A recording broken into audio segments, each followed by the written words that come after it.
इनको लाभान्वित करने के लिए, बल्कि पावे तो मुंह का निवाला तक छीन के खा लें हमारे समाज का, ये हाल है।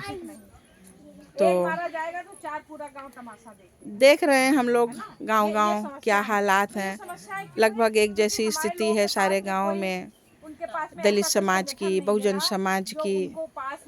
और आप लोग देखते ही हैं, हम लोगों को सुन रहे होंगे, समझ रहे होंगे और मुझे कभी कभी ख्याल आता है कि इतना हमारा समाज है पूरे प्रदेश में, यूपी में और देश में, तो सोशल मीडिया पर ये सब चीज़ें जाती रहती हैं, लेकिन किसी भाई बंधु का, बहन का कोई फ़ोन नहीं आता है कि भाई आप लोग ज़मीनी स्तर पे काम कर रही हो, हमारी बहनें हो समाज की, और हम आपको सपोर्ट करेंगे और आप हमारे यहाँ भी आइए।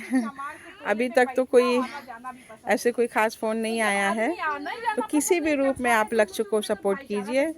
हमें करने का मतलब है सपोर्ट करने का कि लक्ष्य को आप करिए, संगठन को आप करेंगे, आप अपने समाज को करेंगे, क्योंकि ये जो बहनें बैठी हैं, मीना सुमन जी और ये राजकुमारी कौशल जी, मैं खुद और ये रजनी सोलंकी जी, ये तो अपनी बात कह ही रही हैं। तो आप लोग इसको आगे बढ़ाइए, क्योंकि महापुरुषों की विचारधारा तो हम सभी लोगों की है। हम सभी लोग उसी विचारधारा की रोटी खा रहे हैं, पहन रहे हैं कपड़े, और अच्छे घर में रह पा रहे हैं। तो ये हालात हैं।